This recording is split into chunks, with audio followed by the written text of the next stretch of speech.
वो शराबी क्या शराबी जो नशे में ना रहे। दोस्तों, फिल्म मुसाफिर का ये गाना हर किसी ने सुना होगा। चिल आउट करना हो या फिर लैला छोड़कर चली गई हो, शराब कई लोगों के हर फेज की पार्टनर बन चुकी है। दुनिया में ऐसे कई सारे लोग हैं जो खुशी और गम दोनों से जुड़े मोमेंट्स में अल्कोहल के साथ सेलिब्रेट करते हैं। हालांकि आप नशे में टल्ली होकर भी कुछ नौसिखिया हरकतें ना करें, इसीलिए हर देश की सरकार अपने वतन में शराब से जुड़े कानून बनाती है।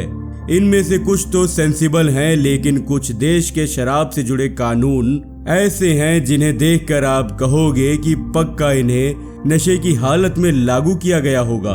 तो चलिए आपको देश दुनिया में शराब से जुड़े ऐसे 10 कानूनों के बारे में बता देते हैं जिन्हें जानकर आपको बिना पिए नशा हो जाएगा। आमतौर पर इंसान अपनी स्ट्रेस भरी जिंदगी में रिलैक्स मोड लाने और शराब को फुल तरीके से एंजॉय करने के लिए बार या क्लब का ही रुख करता है। ये जगह इसलिए ही बनाई जाती हैं ताकि लोग शराब पीकर चिल कर सकें। लेकिन दोस्तों, यूनाइटेड किंगडम में बार या क्लब में दारू पीना गैर कानूनी है। अब समझ नहीं आता इस पर हंसें या रोएं।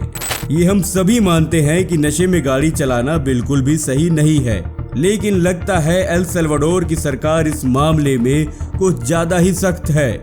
यहाँ ड्रंक एंड ड्राइव करना सीधा मौत को बुलावा देने के समान है।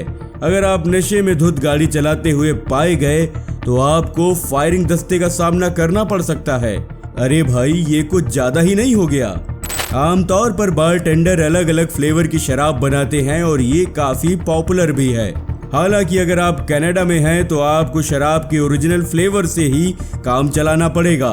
यहाँ आपको मोइतो या मार्टिनी जैसी कोई ड्रिंक नहीं मिलेगी जब तक आप खुद बारटेंडर से फ्लेवर ड्रिंक बनाने को नहीं कहते, तब तक वह ऐसा नहीं कर सकता।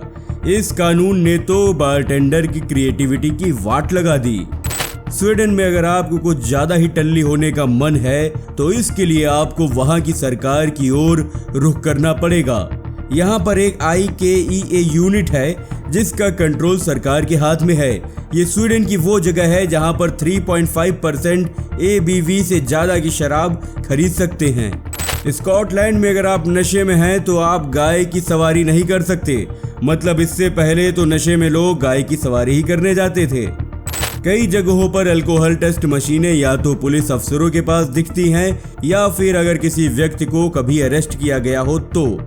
लेकिन फ्रांस में अगर आप ड्राइविंग का प्लान बना रहे हैं तो आप अपने साथ अल्कोहल टेस्ट मशीन कैरी करना ना भूलें, वरना आपको सजा हो सकती है।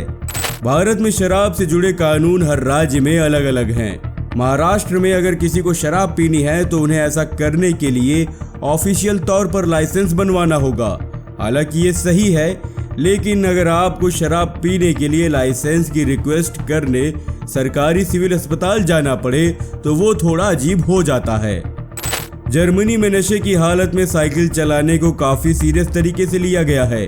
अगर आप नशे में साइकिल चलाते हुए पाए गए तो आपको मनोवैज्ञानिक समीक्षा के लिए भेजा जा सकता है। इसीलिए सावधान रहें, सतर्क रहें। कभी कभी कुछ देश अजीबोगरीब कानून बना देते हैं। बोलीविया भी उन्हीं देशों में से एक है।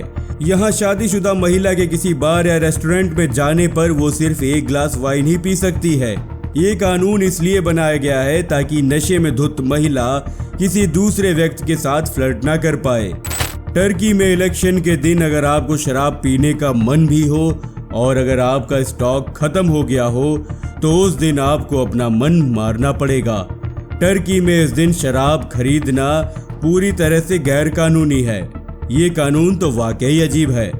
तो दोस्तों, अगर आप इन देशों में घूमने जाने का प्लान बनाने वाले हैं और अगर आप शराब के शौकीन हैं तो ध्यान रखिएगा इन कानूनों के बारे में। आशा करता हूं कि आपको ये वीडियो पसंद आया होगा। कृपया करके वीडियो को लाइक और चैनल को सब्सक्राइब करना ना भूलें। धन्यवाद।